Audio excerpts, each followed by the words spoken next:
আসসালামু আলাইকুম প্রিয় খামারি ভাই ও বন্ধুগণ, আশা করি আপনারা সবাই ভালো আছেন। আসলে আমি সাদা এবং সহজ সরল একজন মানুষ। তো দেখতে পাচ্ছেন আসলে আমি যেরকমটা সাদা সহজ সরল ঠিক সেরকম সাদা ড্রেস গায়ে দিয়েছি এবং সাদা একটা ষাঁড় বাছুরের সাথে দাঁড়াইছি। তো শুরুতে আমি যেটা বলবো সেটা হচ্ছে আগে লেজ কাটা শেয়ালের গল্পটা শোনাবো আপনাদেরকে। যে একটা চালাক শেয়াল লেজ কেটে ফেলছে। এখন কি করতেছে, ও বনে অন্য যে শেয়ালগুলো আছে সেই শিয়ালগুলোকে বোঝাচ্ছে কি যে লেজ কেটে ফেলছি, লেজের আর কোনো দরকার নাই, এই লেজ দিয়ে আমরা কি করব। এই গল্পটা তো আপনারা অনেকেই জানেন, আমি শুধু আপনাদেরকে একটু হিন্টস দিলাম, একটু টাচ দিলাম। এখন আপনারা বাকিটা বুঝে নেবেন। এখন যেটা কথা সেটা হচ্ছে যে এক ধরনের যে আসলে খামারি আছে তারা এক্সপ্লেইন করতেছে, বর্ণনা করতেছে কিরকম যে হাড্ডি গাভিতে লাভ নাই, হাড্ডি গাভিতে কোরবানিতে লাভ হবে না, সারে লাভ হবে। আসলে বিষয়টা অদ্ভুত, হাস্যকর এবং এটা কিন্তু অগ্রহণযোগ্যতা আমার কাছে টোটালি, এটাকে আমি অ্যাকসেপ্ট কোনোভাবেই করতে পারলাম না। কথাটা আমি এই জন্যই বললাম, সেটা হচ্ছে যে আমি দীর্ঘ 7-8 বছর ধরে হাড্ডিসার গাভী পালন করতেছি, করে কিন্তু আমি যে সহজ সরলটা ছিলাম তার থেকে আরো বেশি সাদাসিধে হয়ে গেছি। মানে কি, আগে আমার খামারে গরু ছিল 8টা 10টা, এখন আমার খামারে গরু হয়ে গেছে 40টা, আলহামদুলিল্লাহ। তো আমি তো লেজ কাটা শেয়ালের গল্প বলতে পারবো না, কারণ আমি এখান থেকে উন্নতি করতে পারছি, যেটা আপনারা অন স্ক্রিন ক্যামেরাতেই দেখছেন। তো যাই হোক, এখন যেটা বলতে যাচ্ছি সেটা হচ্ছে যে আমরা কিন্তু 12 মাসেই খামার করি। আমাদের গ্রীষ্ম, বর্ষা, শরৎ, হেমন্ত, শীত, বসন্ত নাই। আমরা সারা বছর খামার করে থাকি। আমাদের কোনো স্পেশাল কোনো টার্ম নাই, কোনো ঈদ পর্ব এগুলো কিন্তু আমাদের নাই। তো এখন যে দেখতে পাচ্ছেন এখানে যে ডাবল ফ্রেমের যে কয়েকটা গরু আমি কিনছি নতুন করে, এগুলাই কিন্তু আমি বিক্রি করব। এবং আমি এখনো বলতেছি, কোরবানিতে যে আমাকে গরু বিক্রি করতে হবে সেটা কোনো নিয়ম না, বা ওটা কোনো রুলস এর ভিতর নাই যে আমি খামারি আমাকে কোরবানিতে গরু বিক্রি করতে হবে, করলাম না। কোরবানির আগে গরু বিক্রি করব, কোরবানির পরে গরু বিক্রি করব, আমার লাভ থাকবেই।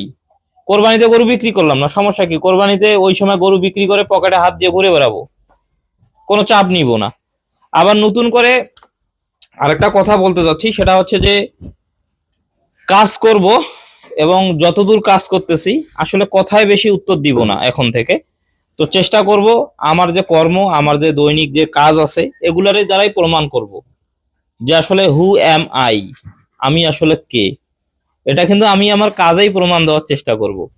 তো আলহামদুলিল্লাহ এই শেড নিয়ে আর চিন্তা করতেছি না, নতুন করে শেডের কার্যক্রম অলরেডি শুরু করে দিয়েছি। যেহেতু বিসিওলা গরু নিয়ে অনেকেই কথা বলতেছেন, মাথা খারাপ করে দিচ্ছেন, তো ষাঁড় গরুরে একটা প্রজেক্ট করতেছি আসলে। তো পাশাপাশি যে কথাগুলো আমি আপনাদেরকে বলছি, এখনো বলতেছি, যারা খামার করতেছেন সিরিয়াসলি বলতেছি, যেটাতে আপনার সুবিধা হবে সেটাই করবেন। আমি রাকিব বলবো যে গাভী পালন করেন, গাভী পালন করবেন, সেটা করিয়েন না। নিজের ভালো মন্দ নিজেই বুঝিয়েন। শুধু একটা কথা বলবো, যারা আমরা প্রান্তিক লেভেলে খামার করে থাকি, যাদের টাকা পয়সা আছে, বিষয়টাকে এখন তারা কি হেলায় ফেলায় মনে করে, শখে নিয়ে গেছে। কিন্তু আসলে খামার কিন্তু শখের বিষয় না। খামার হচ্ছে রুজি, ইনকাম। এখান থেকেই 2 টাকা ইনকাম করে খেতে হবে। হাজার হাজার পরিবার আছে একটা খামারের উপর নির্ভর করে চলে। বলতে পারেন আমি রাকিব সেম, আমি কিন্তু এই খামারের উপর নির্ভর করেই চলি।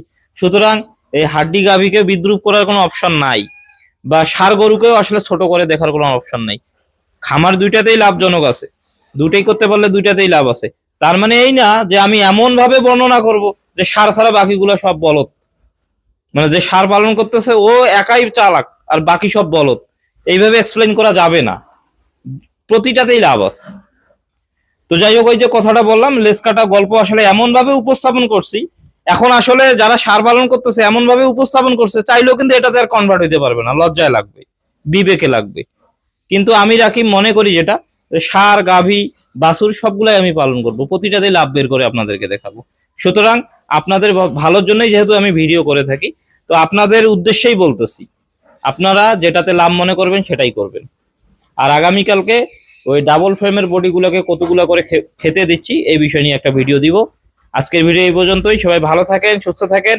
ধন্যবাদ সবাইকে। আসসালামু আলাইকুম।